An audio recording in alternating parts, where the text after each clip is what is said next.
अब हम लोग डिस्कशन करने जा रहे हैं क्लासिफिकेशन ऑफ एसिड्स से हम डिस्कशन करेंगे, लेकिन बिफोर दैट रिवाइज करते हैं। हम लोगों ने 3 थ्योरीज ऑफ एसिड्स पढ़ा, Arrhenius, Bronsted, Lowry, Lewis. What is Arrhenius theory? ये कहती है थ्योरी कि जो भी सब्सटेंस वाटर में डिज़ोल्व होकर हाइड्रोजन आयन को प्रोड्यूस करें, आयोनाइज होकर हाइड्रोजन आयन को प्रोड्यूस करें, डिसोसिएट होकर हाइड्रोजन आयन को प्रोड्यूस करें, वो एसिड है। और वो सब्सटेंस बेस हैं जो हाइड्रोक्साइड आयन को प्रोड्यूस करें वाटर में, ओके, आयनाइज होकर, डिसोसिएट होकर। तो हमने डिस्कशन किया जो भी सब्सटेंस वाटर में हाइड्रोजन आयन देंगे वो बनेंगे एसिड्स, और जो हाइड्रोक्साइड आयन प्रोड्यूस करेंगे वो बनेंगे base, Arrhenius theory. Second theory Lewis, sorry बीच में मैंने पढ़ाते वक्त कहीं पर ल्यूइस एसिड पहले ही कह दिया था, ल्यूइस एसिड ल्यूइस बेस, जबकि ल्यूइस एसिड ल्यूइस बेस बाद में आया था, तो वो बाय मिस्टेक मैंने बोल दिया था, उस पर आपको ध्यान नहीं देना है। जहाँ से ल्यूइस एसिड ल्यूइस बेस शुरू करा वहाँ से सिस्टमेटिकली बता दिया है। तो आप मेरी बात सुनिएगा कि जब हम ब्राउनस्टेड लॉरी एसिड, क्या है ब्राउनस्टेड लॉरी एसिड? वो जो प्रोटॉन डोनर हो, हाइड्रोजन आयन के फॉर्म में डोनेट करे। और ब्राउनस्टेड लॉरी बेस क्या है? वो जो प्रोटॉन एक्सेप्टर हो, वो ब्राउनस्टेड लॉरी बेस है। Bronsted Lowry acid hydrogen donate, proton ion को डोनेट करने के बाद, हाइड्रोजन आयन को डोनेट करने के बाद बनता है कॉन्जुगेट बेस। और जो ब्राउनस्टेड लॉरी बेस है वो प्रोटॉन एक्सेप्ट करने के बाद, हाइड्रोजन आयन को गेन करने के बाद जो सब्सटेंस बनाता है वो बन जाता है कॉन्जुगेट एसिड। खत्म हो गई बात। अब Lewis acid Lewis base, Lewis acid के साथ तो उल्टा ही है। क्या है ल्यूइस एसिड? जो इलेक्ट्रॉन पेयर का एक्सेप्टर हो। और ल्यूइस बेस कौन है? जो इलेक्ट्रॉन पेयर का डोनर हो। तो ल्यूइस एसिड ल्यूइस बेस में जनरली जो बॉन्डिंग अकर होंगी वो बॉन्डिंग्स कोऑर्डिनेट बॉन्डिंग हम देख रहे हैं कि कोऑर्डिनेट बॉन्डिंग हो जाएंगी, ओके। तो ये हम लोगों ने डिस्कशन किया, और अब हम डिस्कस करने जा रहे हैं क्लासिफिकेशन ऑफ एसिड्स पर। एसिड्स का क्लासिफिकेशन, अभी तो थ्योरी वाइज 3 पार्ट्स देखे थे, अब ये बता रहा है कि on the basis of source के बेसिस पर जो क्लासिफिकेशन किया गया है वो ऑर्गेनिक एसिड और इनऑर्गेनिक एसिड से है। तो एसिड्स 2 टाइप्स में क्लासीफाई हुए, one is organic acid, other one is inorganic acid. अब जो इनऑर्गेनिक एसिड आएगा उसको भी 2 टाइप्स में मॉलिक्यूलर कंपोजिशन के बेसिस पर हाइड्रा एसिड और बताया जाएगा ऑक्सी एसिड से, हाइड्रा एसिड, ऑक्सी एसिड। और हमने डिस्कशन किया कि यहाँ पर, ठीक है, तो सोर्सेस के बेसिस पर ऑर्गेनिक इनऑर्गेनिक मॉलिक्यूलर कंपोजिशन के बेसिस पर हाइड्रा और ऑक्सी एसिड में टर्न होगा। तो हम डिस्कस करने जा रहे हैं ऑर्गेनिक एसिड्स क्या होते हैं, जो प्लांट्स या एनिमल सोर्सेज से ऑब्टेन्ड हो, उन्हीं को कहते हैं organic acids. Depending on the source acid can be broadly classified into 2 groups, organic acid, inorganic acid, जैसा कि हमने चार्ट में देखा। अब हम डिस्कस करने जा रहे हैं ऑर्गेनिक एसिड्स के बारे में। ये एसिड्स नेचर से हमें मिलते हैं, प्लांट से मिलते हैं, एनिमल से मिलते हैं, ओके। तो organic acid generally weak acids होते हैं। और ये देखिए, वीक एसिड और स्ट्रॉन्ग एसिड का फंडा ये है कि वो एसिड जो वाटर में कम्प्लीटली आयनाइज हो जाए वो स्ट्रॉन्ग है, और वो एसिड जो वाटर में कम्प्लीटली आयनाइज नहीं हो वो वीक है। इसका क्या मतलब है भी आगे जाके हम स्ट्रॉन्ग एसिड और वीक एसिड में डिस्कस करेंगे और समझ लेंगे। फिलहाल जो समझने वाली बात है वो ऑर्गेनिक एसिड जो कि प्लांट या एनिमल सोर्स है, और मैंने बताया कि ये वीक एसिड है।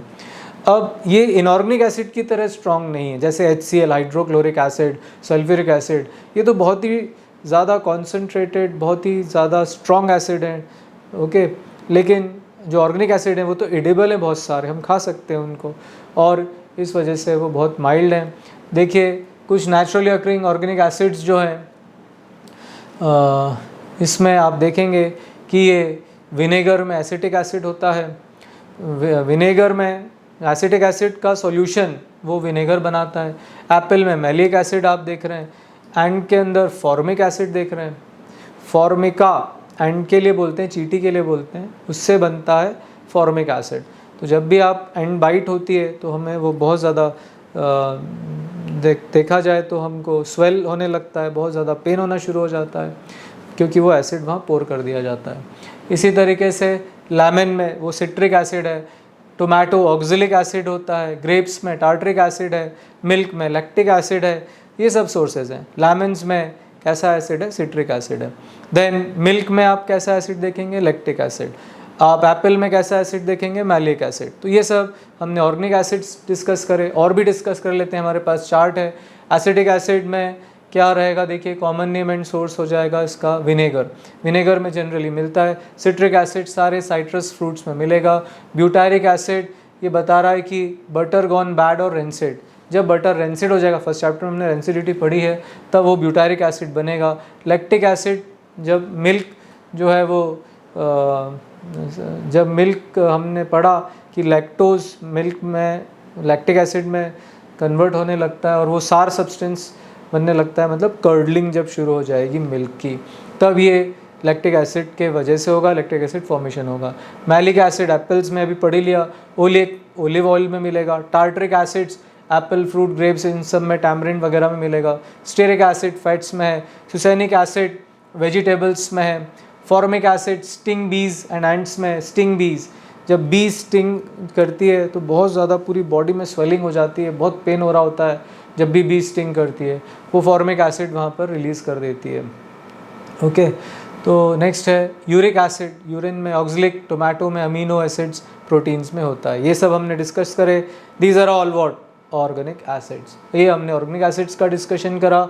अब हम डिस्कशन करने जा रहे हैं इनऑर्गेनिक एसिड्स पर। These are mineral acids generally obtained from mineral. ये मिनरल से ऑब्टेन्ड होते हैं, जैसे हाइड्रोक्लोरिक, सल्फ्यूरिक, फॉस्फोरिक, ये सब है। They do not contain carbon except carbonic acid. Carbonic acid को छोड़कर बाकी ये देखा जाए तो कार्बन कंटेन नहीं करते। They do not contain carbon except what, carbonic acid. Carbonic acid का क्या फॉर्मूला है, H2CO3। लर्न करना, इसी में कार्बन है, बाकी कार्बन नहीं है। जैसे HCl हाइड्रोक्लोरिक, कार्बन नहीं है। HNO3 नाइट्रिक, कार्बन नहीं है। H2SO4 सल्फ्यूरिक, कार्बन नहीं है। सल्फ्यूरिक एसिड को किंग ऑफ केमिकल्स भी कहते हैं, लर्न कर लीजिएगा, क्योंकि वो इंपॉर्टेंट इंडस्ट्रियल कंपाउंड है। बहुत सारे सब्सटेंस का रॉ मटेरियल है, उससे प्रोडक्शन होता है, उससे बनाए जाते हैं, और यही रीज़न है कि उसे किंग ऑफ केमिकल्स भी कहते हैं। नाउ अब ये किस कैटेगरी के होते हैं, दो कैटेगरी के, हाइड्रा और क्या कहलाते हैं, ऑक्सी एसिड्स कहलाते हैं। On the basis of molecular composition organic acids में भी इधर हाइड्रा एसिड्स और ऑक्सी एसिड। हाइड्रा एसिड्स क्या होते हैं, जिनमें हाइड्रोजन जो कंटेन करें, जैसे HCl, HI, HBr, HF। Hydra acids contains hydrogen and non metallic elements other than oxygen. अब यहाँ पर हमने डिस्कशन किया, ये HCl है, ये भी हाइड्रा एसिड है, ओके, क्योंकि इसमें हाइड्रोजन प्रेजेंट है। ओके, अब यहाँ पर HCl का, खैर ये तो कॉन्सेंट्रेटेड HCl के बारे में दिख रहा है, यहाँ पिक्चर आ रही है, हाइड्रा एसिड बताया जा रहा है। ऑक्सी एसिड्स क्या होते हैं, जो ऑक्सीजन को कंटेन करें with along with hydrogen. Oxy acids contain oxygen along with hydrogen and other element. HNO3 देखिए, nitric acid, sulphuric acid, phosphoric acid, carbonic acid, sulphurous acid, सारे ही एसिड्स में हाइड्रोजन और ऑक्सीजन के साथ साथ कोई एक और एलिमेंट का भी प्रेजेंस है, तो ये कहलाते हैं ऑक्सी एसिड्स, इनको कहते हैं। अब हम नेक्स्ट डिस्कशन करने जा रहे हैं, ये नाइट्रिक एसिड का स्ट्रक्चर बताया गया है। नाइट्रिक एसिड HNO3 होता है, तो एक्चुअली ये तो कोवेलेंट बॉन्डिंग है और यहाँ पर कोऑर्डिनेट बॉन्डिंग होगी। ज़रूर इलेक्ट्रॉन पेयर का लोन नाइट्रोजन डोनेट कर रहा है ऑक्सीजन की तरफ, और उस पर नेगेटिव चार्जेस इस तरीके से आते हैं, तो ये कोऑर्डिनेट बॉन्डिंग की वजह से होता है। मैंने आपको बताया कि जब हम बॉन्डिंग पढ़ेंगे तब इस बारे में मैं आपको काफ़ी अच्छे से बॉन्डिंग को सिखा दूंगा।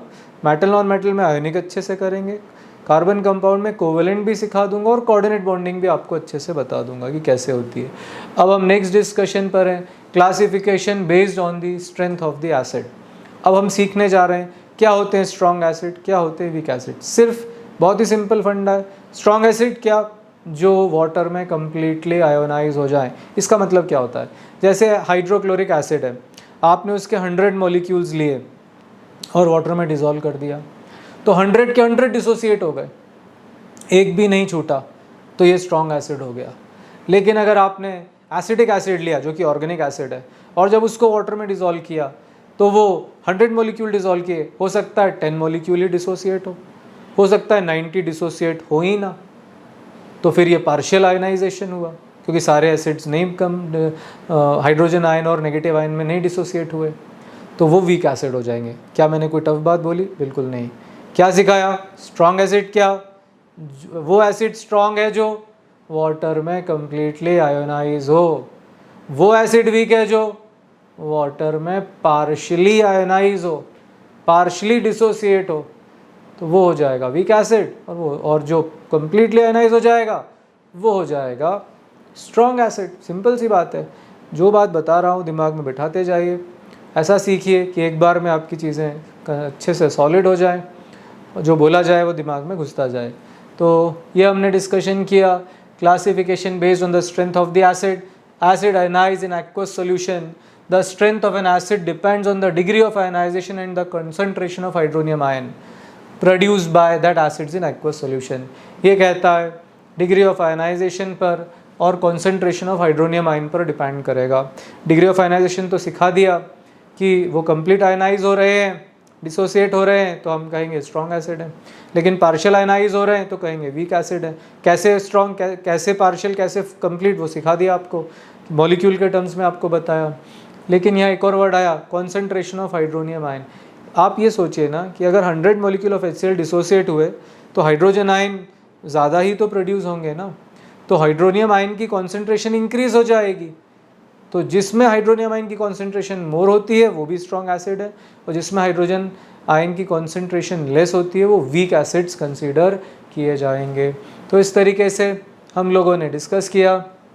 HCl का आयनाइजेशन बता रहा है क्योंकि ये कम्प्लीटली डिसोसिएट हो रहा है। ध्यान से देखिए, कहीं पर भी आपको HCl नहीं दिख रहा होगा, लेकिन यहाँ देखिए, यहाँ पे carbonic acid carbonic acid carbonic acid दिख रहे हैं, और बहुत ही कम हाइड्रोजन आयन दिख रहे हैं, बहुत ही कम बाइकार्बोनेट आयन दिख रहे हैं, यानी डिसोसिएशन कम का हुआ। यहाँ तो 2 मॉलिक्यूल्स ही डिसोसिएट होता दिख रहे हैं, बाकी 4 तो रिमेनिंग है, जबकि यहाँ तो कंप्लीट सभी डिसोसिएट हो गए हैं। तो जब कोई एसिड कंप्लीटली आयनाइज हो जाए, डिसोसिएट हो जाए, तो आप कहोगे वो स्ट्रॉन्ग एसिड है, और जब वो कंप्लीटली आयनाइज नहीं होगा, पार्शियल आयनाइजेशन देगा, पार्शियल डिसोसिएट होगा, तब वो कहोगे आप वीक एसिड है। बहुत ऐसी कोई टफ बात नहीं बताई, सिंपल सी बात बताई। चीज़ें जब समझ में आ जाए तो लर्न करने में आसानी होती है। तो हम लोगों ने based on strength of the acid सीखा। ये 2 पार्ट्स में डिवाइड हुआ, वीक एसिड और किस में डिवाइड हुआ, स्ट्रॉन्ग एसिड में। तो वीक एसिड, स्ट्रॉन्ग एसिड। अब हम लोग डिस्कस करने जा रहे हैं डिग्री ऑफ आयनाइजेशन। तो डिग्री ऑफ आयनाइजेशन वैसे CBSE कोर्स में नहीं है, ये फार्मूला वगैरह, तो ये थोड़ा एक्स्ट्रा टॉपिक आ गया डिग्री ऑफ आयनाइजेशन का। उसको अल्फ़ा से डिनोट करते हैं, number of acid molecule ionised upon total number of acid molecule into 100। यही है डिग्री ऑफ आयनाइजेशन। इस जितने मॉलिक्यूल आयनाइज हुए, टोटल कितने हमने उसमें जैसे 100 डाले, 100 के 100 ही आयनाइज हो गए, तो अल्फ़ा की वैल्यू कैलकुलेट करने में 100 आ जाएगी, क्योंकि दोनों कट के तो 1 हो जाएंगे। ये इस तरीके से कैलकुलेशन आएगा। तो ये एक फार्मूला है, आपने 100 डाले, 20 डिसोसिएट हुए, तो 20/100 इंटू 100, तो 20% जो है देखे जाएंगे कि हम मान लेंगे कि डिग्री ऑफ आयनाइजेशन जो है वो ऐसा आ रहा है, 20% आ रहा है। तो यहाँ एक इन्होंने नोट बताया कि degree of ionisation for acid base, base के साथ भी यही चलेगा, वो बेस स्ट्रॉन्ग जो कंप्लीटली आयनाइज हो, वो बेस वीक जो पार्शियल आयनाइज हो। बेस आयनाइज होकर क्या प्रोड्यूस करते हैं, हाइड्रोक्साइड आयन प्रोड्यूस करते हैं, OH नेगेटिव आयन प्रोड्यूस करते हैं। तो अगर डिग्री ऑफ आयनाइजेशन 30% से ग्रेटर है, ये लिख रहा है is greater than 30%, it is strong. 30% से मोर होने पर strong, and if degree of ionisation it is less than 30%, it is weak. अगर 30% से लेस है तो वीक आयनाइजेशन, 30% से मोर है तो आयनाइजेशन, अगर मोर है तो वो स्ट्रॉन्ग एसिड, और अगर 30% से लेस आया परसेंटेज में तो वो वीक एसिड कंसीडर किया जाएगा। तो इस तरीके से हम डिग्री ऑफ आयनाइजेशन से भी पता पड़ सकता है कि वो स्ट्रॉन्ग एसिड या वीक एसिड है, पर हम एग्ज़ाम में ये नहीं लिख पाएंगे, ये डिग्री ऑफ आयनाइजेशन का फॉर्मूला वगैरह, ये तो एक्स्ट्रा पार्ट हो गया। तो क्या लिखेंगे कि वो जो कंप्लीट डिसोसिएशन देंगे वो स्ट्रॉन्ग होंगे, कंप्लीट आयनाइज होंगे वो स्ट्रॉन्ग होंगे, और जो पार्शियल आयनाइज होंगे वो वीक हो जाएंगे। बस हमें यही बात हम इसमें डिस्कस करेंगे। अब हम लोग नेक्स्ट डिस्कशन पर है वीक एसिड की डेफिनेशन पर। Weak acids ionise only partially in aqueous solution and thus they contain ions as well as molecules. यानी जब कोई वीक एसिड आयनाइज होता है तो सॉल्यूशन में, क्योंकि कई सारे तो आयनाइज हुए नहीं तो उनके मॉलिक्यूल भी एग्जिस्ट करेंगे, और कुछ आयनाइज हो गए तो उनके आयंस भी एग्जिस्ट करेंगे, इसलिए वो जब आयनाइज होते हैं तो उनके सॉल्यूशन में आयन भी कंटेन होता है और मॉलिक्यूल भी कंटेन होते हैं। They produce low concentration of H+ ion और हाइड्रोनियम आयन। ये हाइड्रोजन आयन या हाइड्रोनियम आयन की कॉन्सेंट्रेशन इसमें उनके सॉल्यूशन में लेस हो जाएगी, ओके, और पार्शियली आयनाइज होंगे। बहुत कम मॉलिक्यूल्स इनके आयनाइज होंगे। जैसे ये एसिटिक एसिड है, एसिटिक एसिड को आप जो विनेगर देखते हैं जो आपके घर में भी होता है जिसे सिरका बोलते हैं, तो विनेगर को वाटर में जब आप मिक्स करते हैं 5% एसिटिक एसिड को वाटर में मिक्स करेंगे, 95% वाटर है, 5% एसिटिक एसिड होता है, तो मिक्सचर होकर वो विनेगर बन जाता है, वही विनेगर है। तो एसिटिक एसिड को जब वाटर में डालते हैं तो एसीटेट आयन और हाइड्रोनियम आयन बनेगा। एक्चुअली वही हाइड्रोजन आयन इस पर आ जाएगा तो हाइड्रोनियम आयन बना लेगा। तो ये पार्शियल डिसोसिएशन है। अगर आपने 100 मॉलिक्यूल लिए, हो सकता है 10 ही डिसोसिएट हो इस तरीके से, 90 हो ही ना, तो ये वीक एसिड हो गया। वैसे ही carbonic acid is also a weak acid. Water में डिसॉल्व करेंगे, हाइड्रोनियम आयन बना और देखिए कार्बोनेट आयन बना। इस तरह ये इसका हाइड्रोजन आयन, 1 हाइड्रोजन निकल कर इसमें चला जाएगा तो हाइड्रोनियम आयन बन जाएगा। और ये जो है, या इसके 2 हाइड्रोजन निकल कर इसमें चले गए, तो जो भी है बैलेंसिंग तो बाद में हो ही जाती है। तो इसका डिसोसिएशन हुआ है यार, कार्बोनिक एसिड डिसोसिएट होगा तो हाइड्रोजन आयन लूज़ कर देगा, कार्बोनेट आयन लूज़ कर देगा। जो हाइड्रोजन आयन लूज़ करेगा वाटर से रिएक्ट करते करते हुए वो हाइड्रोनियम आयन बना लेंगे। तो इस तरीके से देखा जाए तो यहाँ से 2 हाइड्रोजन आयन लूज़ होंगे, वो 2 वाटर मॉलिक्यूल के साथ लिंक होकर 2 हाइड्रोनियम आयन बनाएंगे और कार्बोनेट आयन अलग हो जाएगा। लेकिन ये डिसोसिएशन जो दिख रहा हो तो कंप्लीट लग रहा है, बट ये पार्शियल डिसोसिएशन है। पार्शियल क्यों है? क्योंकि पूरी तरीके से डिसोसिएट नहीं हुआ, बहुत सारे मॉलिक्यूल्स डिसोसिएशन में छूट जाएंगे, इसलिए ऐसा इक्विलिब्रियम का साइन बना है कि कई सारे तो वापस बैक इसमें भी हो जाएंगे, या हमें सॉल्यूशन में ये दिखेगा कि बहुत सारे कार्बोनिक एसिड पड़े हैं और थोड़े ही वो आयनाइज हुए हैं। तो इस तरीके से हम लोगों ने डिस्कशन किया। अब आप वही जो दिखेगा मतलब क्या, ऐसे तो दिखेंगे नहीं, मैं तो आपको ये पिक्चर के हिसाब से बता रहा हूँ। जैसे कार्बोनिक एसिड डाल दिया इसके अंदर, तो देखिए कार्बोनिक एसिड के बहुत सारे मॉलिक्यूल्स तो एज इट इज़ एग्जिस्ट कर रहे हैं, लेकिन हाइड्रोजन आयन तो बहुत ही कम एग्जिस्ट कर रहे हैं। अच्छा, जब हो सकता है कि 2 हाइड्रोजन आयन लूज़ हो सकता है कि सिंगल हाइड्रोजन आयन लूज़ हो, तो इसीलिए यहाँ पर ऐसा आ रहा है, आप कन्फ्यूज़ मत होइएगा। ये बाइकार्बोनेट आयन अलग हट रहा है और ये यहाँ रिएक्शन में दोनों हाइड्रोजन आयन चले गए और दोनों हाइड्रोजन आयन चले गए इससे, तो यहाँ पर कार्बोनेट आयन आ रहा है। जब H2CO3 अपने बोथ हाइड्रोजन लूज़ कर देगा तो कार्बोनेट आयन अलग, हाइड्रोजन आयन अलग हो जाएंगे। जब 1 हाइड्रोजन ही देगा तो डिसोसिएशन होगा हाइड्रोजन आयन में और बाइकार्बोनेट आयन में। HCO3 को कहते हैं बाइकार्बोनेट आयन, जो कि पिक्चर में यही शो हो रहा है, बाइकार्बोनेट आयन शो हो रहा है। तो ये वीक एसिड है और चूँकि यहाँ पर हाइड्रोजन आयन का प्रेजेंस बहुत ही कम हो रहा है सॉल्यूशन में, यानी low concentration of hydrogen ion या हाइड्रोनियम आयन आ रहा है, so it is a weak acid. तो ये हमने वीक एसिड डिस्कस किया। अब हमारा डिस्कशन स्ट्रॉन्ग एसिड से होगा। पहले ही डिस्कस कर चुके हैं, वो जो कम्प्लीटली डिसोसिएट हों, पार्शली ना हो, वो होंगे स्ट्रॉन्ग एसिड। और जब वो कम्प्लीटली डिसोसिएट होंगे तो उनके सॉल्यूशन में हाइड्रोनियम आयन या हाइड्रोजन आयन की कॉन्सेंट्रेशन इंक्रीज हो जाएगी, तो अगेन वो फिर से हो जाएंगे स्ट्रॉन्ग एसिड। 2 कंसेप्ट्स पे वर्क कर रहे हैं, हाइड्रोजन आयन कॉन्सेंट्रेशन पे भी डिस्कस कर रहे हैं और कंप्लीट डिसोसिएशन, कंप्लीट आयनाइजेशन पर भी हम डिस्कशन कर रहे हैं। तो now we are going to start strong acid. अब स्ट्रॉन्ग एसिड्स क्या होते हैं? तो पढ़ते हैं, acid which ionise completely in aqueous solution and they produce a higher concentration of hydrogen ion और हाइड्रोनियम आयन। दोनों बातें डिस्कस कर चुके थे, डेफिनेशन पढ़ ली है। नाइट्रिक एसिड, नाइट्रिक एसिड क्या होगा? इसे HNO3 कहते हैं और ये कम ज़्यादातर डिसोसिएट होता है। लिखा हुआ है कि अगर इसका 92% सॉल्यूशन कह रहे हो, मतलब 92 मॉलिक्यूल्स 100 मॉलिक्यूल्स में से डिसोसिएट कम्प्लीटली हो जाएंगे, तो ये एक स्ट्रॉन्ग एसिड है। इसी तरीके से फॉस्फोरिक एसिड, देखिए एग्जाम्पल जरूर लिखा है स्ट्रॉन्ग के नीचे, पर ये मत सोचना कि फॉस्फोरिक स्ट्रॉन्ग है, फॉस्फोरिक तो वीक एसिड है और यहाँ मेंशन भी है। जैसे 26% ही डिसोसिएशन बता रहा है, आयनाइजेशन बता रहा है। अगर आयनाइजेशन सिर्फ 26% है तो इसका मतलब है 100 में से 26 मॉलिक्यूल ही इस फॉस्फोरिक एसिड के डिसोसिएट होंगे हाइड्रोजन आयन में और रिस्पेक्टिव नेगेटिव आयन में।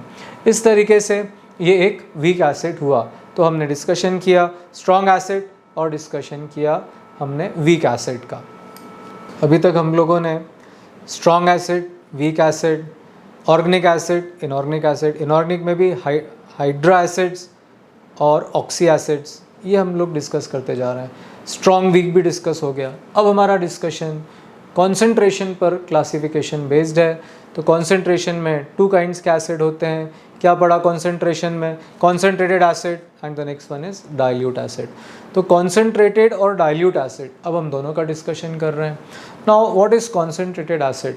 तो जिसमें वाटर का प्रोपोर्शन परसेंटेज कम हो, एसिड का परसेंटेज ज़्यादा हो, वो कॉन्सेंट्रेटेड है। Acid with a relative higher proportion in its aqueous solution is a concentrated. Okay, तो वो कॉन्सेंट्रेटेड हो गया। जैसे ये सल्फ्यूरिक एसिड, यहाँ सॉरी हाइड्रोक्लोरिक एसिड लिखा है, हाईली करोसिव बता रहा है, और ये कॉन्सेंट्रेटेड एसिड बता रहा है। अब डाइल्यूट एसिड्स क्या हैं? Acid with a relatively lower proportion in its aqueous solution is a dilute acid. जैसे आप कह रहे हो हाइड्रोक्लोरिक एसिड ये ऊपर था, तो सपोज़ वो 90% लिखा हुआ है, 90% HCl, फिर सपोज़ ये लिखा है 10% HCl। अब 10% HCl डाइल्यूट हो गया इन कंपैरिजन टू 90% HCl। तो यही है, यही हो जाए। इसी तरीके से बना कॉन्सेंट्रेटेड, बना डाइल्यूट। देखो बहुत सिंपल बात है। What is concentrated acid? जिसमें एसिड का पोर्शन ज़्यादा हो, वाटर का पोर्शन कम हो। What is dilute acid? जिसमें वाटर ज़्यादा हो, एसिड कम हो। 90% HCl, 10% HCl में which is concentrated? 90% HCl। Which is dilute? 10% HCl is dilute. तो ये हमने डिस्कशन किया। अब एक इम्पॉर्टेंट नोट आ रहा है, क्या कॉन्सेंट्रेटेड एसिड स्ट्रॉन्ग होते हैं? बहुत ही इम्पॉर्टेंट बात। क्या कॉन्सेंट्रेटेड एसिड स्ट्रॉन्ग हो जाएंगे क्या? नॉट ऑलवेज कि कॉन्सेंट्रेटेड एसिड स्ट्रॉन्ग हो। तो चलिए अब इस बात को डिस्कस करने जा रहे हैं। A concentrated acid is not necessary a strong acid, nor a dilute acid necessarily a weak acid. देखो क्लियर बात हो रही है कि कॉन्सेंट्रेटेड होने के बाद जरूरी नहीं कि वो स्ट्रॉन्ग हो जाए। सपोज आपने एसिटिक एसिड लिया, concentrated acetic acid, 90% acetic acid. अब 90% एसिटिक एसिड का मतलब है कि 90% उसमें एसिटिक एसिड और 10% वाटर है। अब वो तो वैसे ही पार्शियल डिसोसिएशन देता है एसिटिक एसिड। तो जब एसिटिक एसिड को 10% वाटर में डालोगे तो बहुत ही कम जो है वो हाइड्रोजन आयन प्रोड्यूस होंगे, वो कम्प्लीटली डिसोसिएट नहीं होगा। वहीं 10% HCl में हो सकता है ज़्यादा हाइड्रोजन आयन आ जाए। तो 90% एसिटिक एसिड जो कि कॉन्सेंट्रेटेड एसिटिक एसिड है और 10% HCl जो कि एक डाइल्यूट है, डाइल्यूट होते हुए भी हो सकता है कि इसमें हाइड्रोजन आयन ज़्यादा हो जाए in comparison to acetic acid, और 90% एसिटिक एसिड और 10% dilute solution of HCl is वो इस कंपैरिजन में ज़्यादा स्ट्रॉन्ग हो जाएगा 90% एसिटिक एसिड से। तो बेसिकली डिपेंड करेगा कि किस एसिड ने कितना ज़्यादा हाइड्रोजन आयन को, हाइड्रोनियम आयन को सॉल्यूशन में प्रोड्यूस किया। अगर वो ज़्यादा प्रोड्यूस कर रहा है वो स्ट्रॉन्ग है, भले वो डाइल्यूट क्यों ना रहा हो।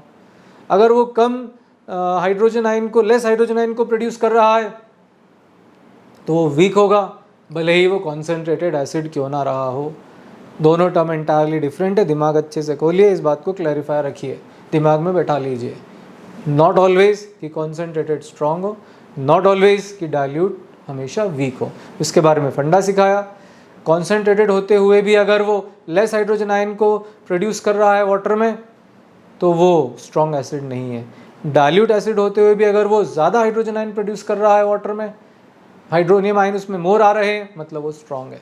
तो डी के हमने, this is because strength of acid depends on the degree of ionisation to furnish H positive ion.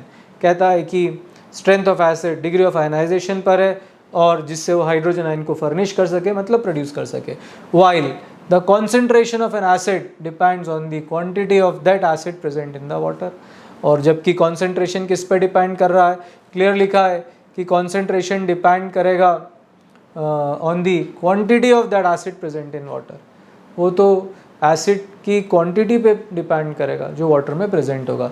This is clear from the fact that dilute hydrochloric acid contains more water but is still stronger than the concentrated acetic acid which contains less water। अभी वही discuss किया था मैंने आपसे कि concentrated acetic acid होने के बावजूद भी वो dilute हाइड्रोक्लोरिक से स्ट्रॉन्ग नहीं है। डिपेंड कर रहा है डिसोसिएशन पर, आयनाइजेशन पर, हाइड्रोनियम आयन कॉन्सेंट्रेशन पर। जिसमें हाइड्रोनियम आयन कॉन्सेंट्रेशन मोर वो स्ट्रॉन्ग है, भले ही वो डाइल्यूट क्यों ना रहा हो। डाइल्यूट और कॉन्सेंट्रेटेड अमाउंट पर जाता है, स्ट्रॉन्ग और वीक डिसोसिएशन और हाइड्रोनियम आयन के कॉन्सेंट्रेशन पर जाता है। दोनों एंटायरली डिफरेंट हैं, इसीलिए दोनों को मिक्स मत करिए, दोनों को लिंक मत करिए। यही बात मैंने आपको क्लियरली स्पेसिफाई करी, कई लोग कंफ्यूज रहते हैं, लेकिन हमने इस बात को डिस्कस कर लिया है। अब ये सल्फ्यूरिक एसिड बता रहे हैं वो तो खैर डिस्कस हो चुका है। नेक्स्ट है पॉइंट नंबर 4, हमारे नेक्स्ट पॉइंट पर है classification based on the basis of basicity of acids.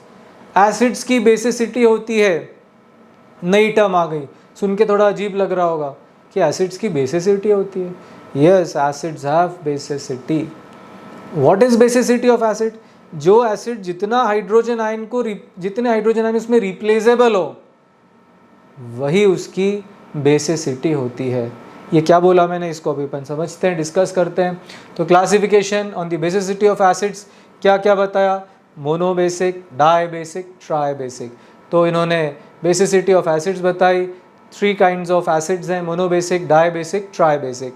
Now basicity of acid, तो basicity of an acid is number of hydrogen ions which can be produced per molecule of the acid in aqueous solution, or the number of hydroxyl ion which one molecule of an acid can combine।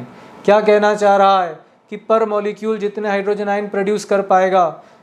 Basicity of acid क्या है? Number of hydrogen ion which can produce पर molecule. One molecule जितने hydrogen ion को loose करेगा, produce करेगा, वही उसकी basicity है एक्वस सॉल्यूशन में। और the number of hydroxyl ion, base के लिए कह रहा है, तो बेस में, लेकिन बेस में बेसिसिटी नहीं होती, बेस में एसिडिटी होती है। तो खैर ये वाला जो अपन देख रहे हैं कि वो हाइड्रोक्सिल आयन फर्निश करेगा, प्रोड्यूस करेगा, इसको हम बेस में ही समझेंगे, इसे अभी मत समझिए, अभी सिर्फ आप बेसिसिटी ऑफ एसिड समझिए। क्या है बेसिसिटी ऑफ एसिड? वो एसिड का वन मॉलिक्यूल जितने भी हाइड्रोजन आयन को सॉल्यूशन में प्रोड्यूस कर देगा, वही बन जाएगी उसकी बेसिसिटी। तो मोनोबेसिक एसिड क्या है? जो सिंगल हाइड्रोजन आयन को लूज कर सकता है, वही है उसकी बेसिसिटी, मोनोबेसिक एसिड। तो डाईबेसिक क्या है? वो उसके पास 2 रिप्लेसेबल हाइड्रोजन आयन आ जाएंगे, वो 2 हाइड्रोजन आयन को लूज कर सकेगा सॉल्यूशन में, तो वो डाईबेसिक होगा। तो ट्राईबेसिक क्या होगा? वो 3 हाइड्रोजन आयन को लूज कर सकेगा सॉल्यूशन में, तो वो ट्राईबेसिक एसिड बन जाएगा। तो on the basis of basicity acids में भी मोनो, डाई, ट्राई, ये तो अपन ने पहले भी डिस्कस कर लिया था। HCl ये एक मोनोबेसिक है, क्योंकि जब ये वाटर में डिसॉल्व होगा तो सिर्फ हाइड्रोजन आयन को प्रोड्यूस करेगा। सल्फ्यूरिक एसिड को जब आप वाटर में डालेंगे तो 2 हाइड्रोजन आयन प्रोड्यूस होंगे और ये डाईबेसिक हो जाएगा। H3PO4 ये जो है देखा जाए तो फॉस्फोरिक एसिड है और 3 हाइड्रोजन आयन को फर्निश कर रहा है, 3 हाइड्रोजन आयन को प्रोड्यूस कर रहा है। So it is a tribasic acid. What is HCl? किस कैटेगरी में रखोगे? व्हाट इज़ HCl मतलब किस कैटेगरी में रखने जा रहे हो आप? तो HCl कहलाएगा मोनोबेसिक, क्योंकि वो हाइड्रोजन आयन को लूज करेगा। सल्फ्यूरिक एसिड कहलाएगा डाईबेसिक, क्योंकि वो 2 रिप्लेसेबल हाइड्रोजन आयन आएंगे। H3PO4 में 3 रिप्लेसेबल हाइड्रोजन, देखिए H3PO4 एक हाइड्रोजन आयन को भी लूज कर सकता है, 2 हाइड्रोजन आयन को भी लूज कर सकता है और 3 मैक्सिमम 3 को लूज कर पाएगा, तो उसकी ये ट्राईबेसिक कंसिडर किया जाएगा। इस तरीके से हमने HCl, H2SO4, H3PO4 को मोनोबेसिक, डाईबेसिक, ट्राईबेसिक में कैटेगराइज किया। मोनोबेसिक एसिड, फिर से वही बात, acid which on ionization water produces 1 hydronium ion per molecule of the acid are known as monobasic acid। पर मॉलिक्यूल, एक मॉलिक्यूल में 1 हाइड्रोजन आयन ही लूज कर पा रहा है, तो मोनोबेसिक बेस्ट एग्जाम्पल है इसका हाइड्रोक्लोरिक एसिड। HCl का बेस्ट एग्जाम्पल है, आप रिएक्शन यहाँ पर देख ही रहे हैं, ये हाइड्रोनियम आयन के फॉर्म में, क्योंकि हाइड्रोजन आयन लूज़ किया होगा, वाटर को दिया होगा तो हाइड्रोनियम आयन बना होगा, तो 1 हाइड्रोजन आयन लूज़ कर सकता है। वैसे भी HCl के फॉर्मूले में H ही तो अकेला है और वही तो लूज़ होने जा रहा है। HBr भी मोनोबेसिक, HNO3 भी मोनोबेसिक, ये नाइट्रिक है, ये हाइड्रोजन ब्रोमाइड है, ये हाइड्रोजन आयोडाइड है और ये एसिटिक एसिड है। हाँ, एसिटिक एसिड में ज़रा आप समझिए, ये एक इम्पॉर्टेंट है एसिटिक एसिड। तो HBr H लूज़ करेगा, HNO3 H लूज़ करेगा, HI H लूज़ करेगा, CH3COH भी H लूज़ करेगा ना। तो CH3COH में 4 हाइड्रोजन ऑब्जर्व हो रहे हैं, देखिए 3 है और एक ही है, सिंगल है, 4 हाइड्रोजन, लेकिन 4 के 4 आयनाइजेशन के समय लूज़ नहीं होते, सिर्फ ये कॉर्नर वाला हाइड्रोजन लूज़ होता है और बाकी CH3CO नेगेटिव आयन अलग हो जाता है जो एसीटेट आयन है। ये रिएक्शन हम पहले भी देख चुके हैं। तो एसीटेट आयन और हाइड्रोजन आयन में लूज़ होता है। एसिटिक एसिड सिर्फ एक हाइड्रोजन ही लूज़ करेगा, ऑल्दो इसमें और भी हाइड्रोजन ऑब्जर्व हो रहे हैं, फिर भी वो 1 हाइड्रोजन ही लूज़ कर रहा है, इसलिए उसको मोनोबेसिक एसिड की कैटेगरी में ही हमने प्लेस किया है। नोट क्या है? It must be emphasise that basicity of an acid depends not on the number of hydrogen atom in one molecule of that acid, but on the number of ionizable hydrogen atom that it has per molecule. तो यही बात हमसे करने जा रहा है कि basicity of an acid किस पे डिपेंड करेगा, कितने हाइड्रोजन एटम है इस पे डिपेंड नहीं करेगा, जितने लूज होंगे सॉल्यूशन में उस पर डिपेंड करेगा, but on the number of ionisable hydrogen atom लिख रहा है ना, number of ionisable hydrogen atom, जितने हाइड्रोजन एटम आयन लूज करेंगे वही डिपेंड करेगा पर मॉलिक्यूल उसके बेसिसिटी के लिए। एसिटिक एसिड में टोटल हाइड्रोजन 4 हैं, ये एसिटिक एसिड का ओरिजिनल फार्मूला है, उसको इस फॉर्म के टर्म्स में भी लिख सकते हैं। इससे पता पड़ रहा है कि इसमें 4 हाइड्रोजन है, पर जब ये लूज़ करता है तो सिंगल हाइड्रोजन ही लूज़ होता है, वही हाइड्रोजन लूज़ होकर वाटर में जाता है तो हाइड्रोनियम आयन बन जाता है और एसीटेट आयन में ब्रेक हो जाता है। तो CH3COH सिंगल हाइड्रोजन आयन को लूज़ कर रहा है और यही रीज़न हुआ कि ये एक मोनोबेसिक एसिड बन गया। तो ये हमने बहुत ही इम्पॉर्टेंट डिस्कशन किया रिगार्डिंग मोनोबेसिक एसिड। अब हमारा डिस्कशन चलेगा डाईबेसिक एसिड। तो आप मोनोबेसिक से समझ ही गए हैं कि वो सब एसिड्स जो 1 हाइड्रोजन आयन को लूज़ करें वो कहलाएंगे मोनोबेसिक, ऑल्दो उसमें कितने भी हाइड्रोजन हो इससे मतलब नहीं है, वो कितना लूज़ कर सकता है उससे मतलब है। अब बेसिक एसिड्स क्या होंगे? जो मैक्सिमम 2 हाइड्रोजन आयन को लूज़ कर सके। मैक्सिमम क्यों? क्योंकि वो 1 हाइड्रोजन भी लूज़ कर सकते हैं, 2 हाइड्रोजन लूज़ कर सकते हैं, तो मैक्सिमम वो 2 हाइड्रोजन आयन लूज़ कर पाएंगे आयनाइजेशन के समय, और इस वजह से वो कहलाएंगे dibasic acids. Acids which on ionisation in water produces 2 hydronium ion, यहाँ पर ये M कुछ नहीं है, produces 2 hydronium ion per molecule, जो 2 हाइड्रोनियम आयन पर मॉलिक्यूल दे। 2 हाइड्रोनियम आयन मतलब 2 हाइड्रोजन आयन पर मॉलिक्यूल दे of the acid are known as dibasic acids. तो इन्हीं को हम क्या नाम देंगे? डाईबेसिक एसिड्स का नाम देंगे। तो सल्फ्यूरिक एसिड H2SO4, देखिए 2 रिप्लेसेबल हाइड्रोजन आयन है, so it is a dibasic. Oxalic acid H2C2O4, देखिए इसमें 2 हाइड्रोजन आ रहे हैं, again it is a dibasic acid. Sulphurous acid H2SO3, देखिए 2 हाइड्रोजन आ रहे हैं, again it is a डाईबेसिक acid. Then afterwards हमारा डिस्कशन हो रहा है कार्बोनिक एसिड H2CO3, देखिए 2 रिप्लेसेबल हाइड्रोजन है, अगेन इट इज़ अ डाईबेसिक एसिड।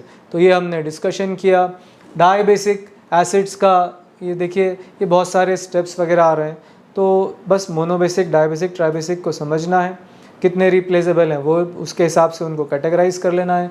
ये जो यहाँ स्टेप्स वगैरह दिए गए इसको लर्न करने की नीड नहीं है, मैं समझा तो आपको देता हूँ, बट ये एक्स्ट्रा पार्ट हो रहा है, इसकी ज़रूरत नहीं है। ये क्या बता रहा है? H2SO4 वाटर से रिएक्ट कर हाइड्रोनियम आयन, सिंगल हाइड्रोजन देगा, वो वाटर से रिएक्ट करके हाइड्रोनियम आयन बनाएगा। चूँकि सिंगल हाइड्रोजन रिप्लेस हुआ है तो HSO4 बाइसल्फेट आयन जिसे कहते हैं उसमें डिकम्पोज हुआ है। अब बाइसल्फेट आयन फर्दर वाटर से रिएक्ट करेगा, तब बाइसल्फेट आयन फिर से हाइड्रोजन आयन देगा वाटर को, तो हाइड्रोनियम आयन बनेगा और इस तरीके से सल्फेट आयन प्रोड्यूस होगा। तो ये 2 स्टेप्स में डिसोसिएशन बताया है। सेम मैनर में कार्बोनिक एसिड में भी डिसोसिएशन इसी तरीके से है कि कार्बोनिक एसिड वाटर में जब डिज़ोल्व करेंगे तो पहले सिंगल हाइड्रोजन आयन देगा, वो हाइड्रोजन आयन वाटर गेन कर हाइड्रोनियम आयन बनाएगा और HCO3 बाइकार्बोनेट आयन का फॉर्मेशन करेगा। फिर जो बाइकार्बोनेट आयन है वो वाटर से रिएक्ट कर फिर से एक हाइड्रोजन आयन उसको प्रोवाइड करेगा और हाइड्रोनियम बनेगा और कार्बोनेट आयन का फॉर्मेशन होगा। ये 2 स्टेप्स फॉर्मेशंस इन्होंने बताए हैं, तो ये हमने सीखे इसके बारे में। Dibasic acids form 1 acidic salt and 1 normal salt since they have 2 replaceable hydrogen atom. तो देखिए होता ये है कि जो जितने भी रिप्लेसेबल हाइड्रोजन होते हैं, जैसे 2 रिप्लेसेबल हाइड्रोजन तो 2 सॉल्ट्स बनेंगे, 1 रिप्लेसेबल हाइड्रोजन तो 1 काइंड ऑफ सॉल्ट बनेगा, 3 रिप्लेसेबल हाइड्रोजन तो 3 काइंड ऑफ सॉल्ट बनेंगे। जैसे NaOH H2SO4 से रिएक्ट कर रहा है तो NaHSO4 प्लस वाटर बन रहा है। अब NaHSO4 का मतलब है कि ज़रूर H2SO4 में से सिर्फ एक हाइड्रोजन हटा है और HSO4 रह गया है, तो HSO4 ने सो NaOH के Na से रिएक्ट कर कर NaHSO4 बनाया और इसका H और ये OH रिएक्ट कर कर H2O बना लिया। एक बार फिर से H2SO4 को H पॉजिटिव आयन और HSO4 नेगेटिव आयन में सोचिए। HSO4 negative ion bisulphate ion है, bisulphate ion HSO4 negative ion react कर रहा है Na के साथ, तो NaHSO4 बना।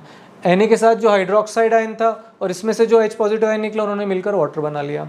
ये सॉल्ट एसिडिक हो गया क्योंकि HSO4 में हाइड्रोजन जो था वो वन रिप्लेसेबल जो हाइड्रोजन था वो स्टिल प्रेजेंट है और NaHSO4 ये सॉल्ट एसिडिक सॉल्ट हो जाएगा। वो सॉल्ट न्यूट्रल होगा जिसमें हाइड्रोजन आएगा ही नहीं। अब जैसे वापस आप देखिए, अगर अगला रिएक्शन आप देख रहे हैं कि NaOH H2SO4 से रिएक्ट करके Na2SO4 प्लस H2O बना रहा है, इसका मतलब है ये H2SO4 दोनों पार्ट में ब्रेक हो गया, सल्फेट आयन अलग, हाइड्रोजन आयन अलग, और वो सल्फेट आयन ने सोडियम हाइड्रोक्साइड में प्रेजेंट सोडियम आयन के साथ रिएक्ट कर कर Na2SO4 बनाया। देखिए इसमें एक भी हाइड्रोजन आयन नहीं आ रहा है, तो ये नॉर्मल सॉल्ट है, न्यूट्रल सॉल्ट है। सॉल्ट्स 3 कैटेगरी के होते हैं, न्यूट्रल, एसिडिक, बेसिक। हम जब सॉल्ट्स पढ़ेंगे तब इनके बारे में और सीखेंगे। तो एक्चुअली ये बेसिसिटी से लिंक हो रहा है। तो अगर मोनोबेसिक है तो सिंगल सॉल्ट बनाएगा, न्यूट्रल सॉल्ट रहता है, और लेकिन अगर वो डाइबेसिक एसिड है तो वो 2 काइंड के सॉल्ट्स बना सकता है क्योंकि 2 रिप्लेसेबल हाइड्रोजन है। एक सॉल्ट एसिडिक होगा, एक होगा न्यूट्रल या नॉर्मल सॉल्ट। क्यों होगा न्यूट्रल नॉर्मल सॉल्ट? क्योंकि उसमें एक भी हाइड्रोजन नहीं है। जैसे देखिए ये हो गया सोडियम सल्फेट। ये नॉर्मल सॉल्ट या न्यूट्रल सॉल्ट क्यों है?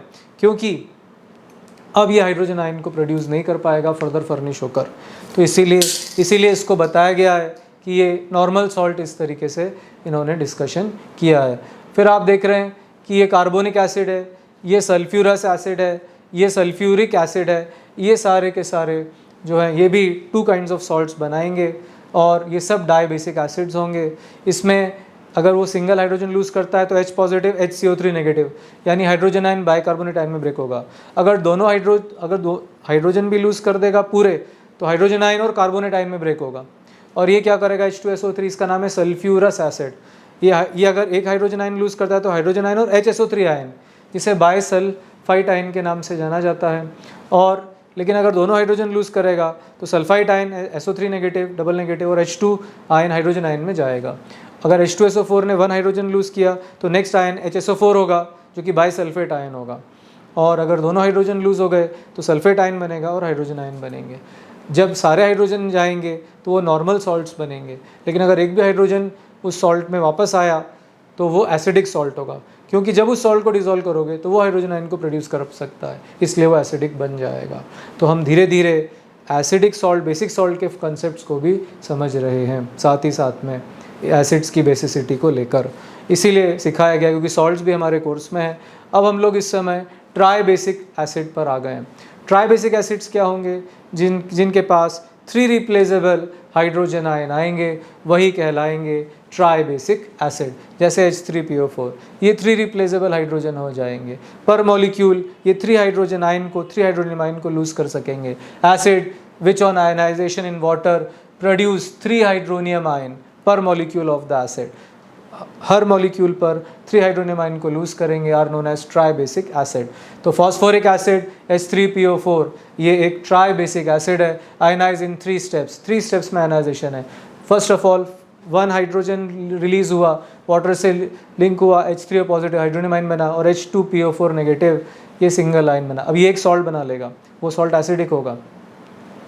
अगर H2PO4 नेगेटिव वापस से वाटर में गया तो फिर से वो अपना एक हाइड्रोजन आयन दे देगा तो हाइड्रोनियम आयन बनेगा और HPO4 नेगेटिव डबल नेगेटिव रह जाएगा। फिर HPO4 डबल नेगेटिव वाटर से रिएक्ट कर कर जो रिमेनिंग हाइड्रोजन है वो भी लूज़ कर देगा।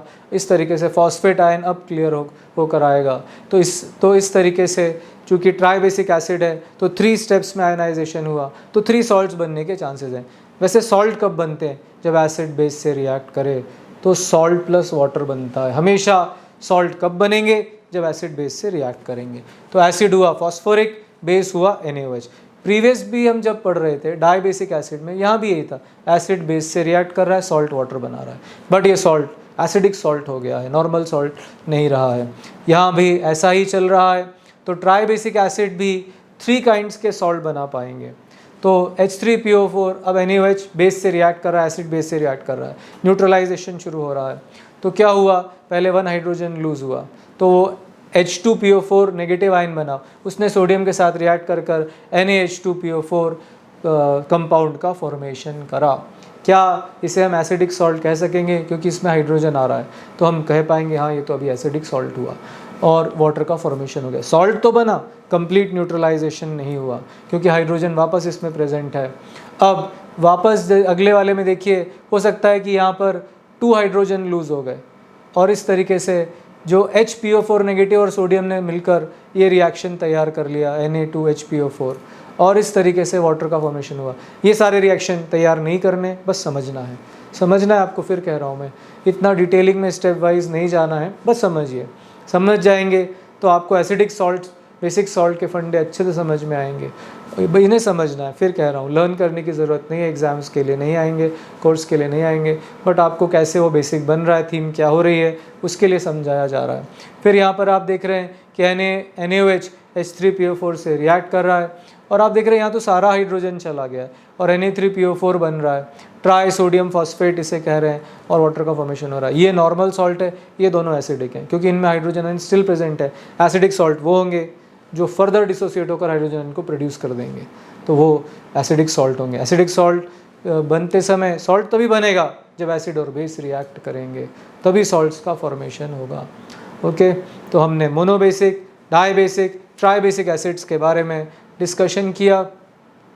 Before going to next topic एक बार रिवाइज करते हैं। बेसिसिटी ऑफ एसिड्स क्या हुई? वो एसिड्स का वन मॉलिक्यूल जितने भी हाइड्रोजन आयन को सॉल्यूशन में प्रोड्यूस कर रहा हो, एक्वस सॉल्यूशन में प्रोड्यूस कर रहा हो, वो जो नंबर आएगा वही उसकी बेसिसिटी है। मोनोबेसिक एसिड क्या होंगे? जो सिंगल हाइड्रोजन आयन को सॉल्यूशन में प्रोड्यूस करेंगे। डाईबेसिक एसिड क्या होंगे? जो 2 हाइड्रोजन आयन को सॉल्यूशन में प्रोड्यूस करेंगे। ट्राईबेसिक एसिड क्या होंगे? जो 3 हाइड्रोजन आयन को सॉल्यूशन में प्रोड्यूस करेंगे। तो इस तरीके से मोनोबेसिक, डाईबेसिक, ट्राईबेसिक 3 एसिड्स हमने देखे और वो 3 एसिड्स, जब ये एसिड्स रिएक्ट करेंगे बेस के साथ, तो जो मोनोबेसिक एसिड है जब वो बेस के साथ रिएक्ट करेगा तो न्यूट्रल सॉल्ट बनाएगा। एसिड प्लस बेस एरोसॉल्ट प्लस वाटर, इसे कहते हैं न्यूट्रलाइजेशन। मोनोबेसिक एसिड जब रिएक्ट करेगा मोनोबेसिक एसिड जब बेस से रिएक्ट करेगा तो जो सॉल्ट बनेगा वो नॉर्मल सॉल्ट होगा, जिसे न्यूट्रल सॉल्ट भी कहेंगे। लेकिन जब डाईबेसिक एसिड बेस से रिएक्ट करेगा तो 2 काइंड के सॉल्ट बनाएगा, नॉर्मल सॉल्ट या एसिडिक सॉल्ट। जो एसिडिक सॉल्ट होगा उसमें हाइड्रोजन आयन वापस आ जाएगा। अगर वो सॉल्ट वाटर में हाइड्रोजन आयन फर्निश कर देगा तो वो एसिडिक हो जाएगा, क्योंकि उसमें हाइड्रोजन आयन आया है और उसकी टेंडेंसी कि वहाँ पे वो लूज़ कर सकता है, इसलिए वो एसिडिक सॉल्ट हुआ है। ट्राईबेसिक एसिड जब वो बेस से रिएक्ट करेगा तो 3 काइंड ऑफ सॉल्ट बनाएगा, जिसमें से 2 एसिडिक होंगे क्योंकि उनमें हाइड्रोजन आयन का प्रेजेंस होगा, और थर्ड वन जो होगा वो होगा नॉर्मल सॉल्ट, और वो एसिडिक सॉल्ट नहीं काउंट होगा। इस तरीके से हम लोगों ने इस पूरे चीज़ को फर्निश किया, इन चीज़ों को हमने देखा। अब आप देख रहे हैं ये वीक एसिड के बारे में है, थोड़ा बताता हूँ। ये एसिटिक एसिड है, ये वाटर से रिएक्ट कर रहा है, और जब ऐसा होगा तो आप देखेंगे कि पार्शियल आयनाइजेशन हो रहा है। ये एसीटेट आयन बना है, ये वाटर बना है, और चूँकि सारे मॉलिक्यूल डिसोसिएट नहीं हुए तो उनकी जो सॉल्यूशन है उसमें से जनरली एसिटिक एसिड के सॉल्यूशन में से एसिटिक एसिड की स्मेल आती है, क्योंकि उनके जो मॉलिक्यूल्स हैं वो ऐसे राइज क्योंकि वो प्रेजेंट है, वो आयनाइज नहीं हुए, इसलिए उनकी स्मेल आती है। तो एसिटिक एसिड सॉल्यूशन में एसिटिक एसिड की स्मेल रहेगी। रीज़न, कई सारे मॉलिक्यूल्स हैं जो डिसोसिएट नहीं हुए, आयनाइज नहीं हुए। तो ये हमने डिस्कशन किया। अब हम लोग नेक्स्ट डिस्कशन करने जा रहे हैं स्ट्रॉन्ग एसिड। स्ट्रॉन्ग एसिड्स क्या होते हैं? जो कम्प्लीटली डिसोसिएट हो जाएं, जैसा यहाँ पे sulphuric acid H2SO3 sulphurous acid है, और जैसे ही उसको वाटर में डिज़ोल्व करेंगे वो कम्प्लीटली डिसोसिएट हो जाएगा SO3 सल्फाइड आयन में, और बाकी जो उसके 2 हाइड्रोजन है वो वाटर के साथ लिंक हो जाएंगे। एक इसके साथ चला जाएगा, एक इसके वाटर में चला जाएगा, इस वाटर में, तो 2 हाइड्रोनियम आयन प्रोड्यूस हो जाएंगे। ये बात भी सही है। H2SO3 ने 2 हाइड्रोजन आयन दिए, वो 2 वाटर के साथ 2 हाइड्रोनियम आयन बना रहा है। तो इस तरीके से कॉन्सेंट्रेशन हाइड्रोनियम आयन की भी बढ़ रही है और वो स्ट्रॉन्ग एसिड में कन्वर्ट होने लग रहा है। लेकिन पहला कंसेप्ट है डिसोसिएशन होना। अगर डिसोसिएट ही नहीं हो रहा है तो हाइड्रोनियम आयन कैसे फर्निश होगा? ओके, डिसोसिएट होना जरूरी है तब वो हाइड्रोजन आयन देगा। फिर हम कॉन्सेंट्रेशन ऑफ हाइड्रोजन आयन पे जाएंगे, तब बताएंगे कि वो स्ट्रॉन्ग एसिड है कि वो वीक एसिड है। तो स्ट्रॉन्ग एसिड वो जो कम्प्लीटली आयनाइज हो उन्हें हम क्या कहते हैं, स्ट्रॉन्ग एसिड के नाम से जानते हैं। अब हाइड्रोक्लोरिक एसिड भी स्ट्रॉन्ग एसिड है और वाटर में ये कम्प्लीटली आयनाइज होता है, जिसमें क्लोराइड आयन अलग होगा और जो है आपका हाइड्रोनियम आयन पूरी तरीके से अलग हो जाएगा। ये कंप्लीट डिसोसिएशन देगा, 100 के 100 मॉलिक्यूल्स कंप्लीटली डिसोसिएट हो जाएंगे। इस तरीके से ये स्ट्रॉन्ग एसिड का फॉर्मेशन करेगा। तो हम लोगों ने अभी इस तरीके से डिस्कशन किया और monobasic, dibasic, strong acid, weak acid, concentrated acid, dilute acid, inorganic acid, organic acid, hydra acid, oxy acid, देखिए कितने सारे एसिड्स पे डिस्कस कर लिया। उसके पहले 3 थ्योरीज ऑफ एसिड्स डिस्कस कर ली, अरेनस थ्योरी, ब्राउनस्टेड-लॉरी थ्योरी, ल्यूइस थ्योरी। तो ये हमने पूरा डिस्कशन किया।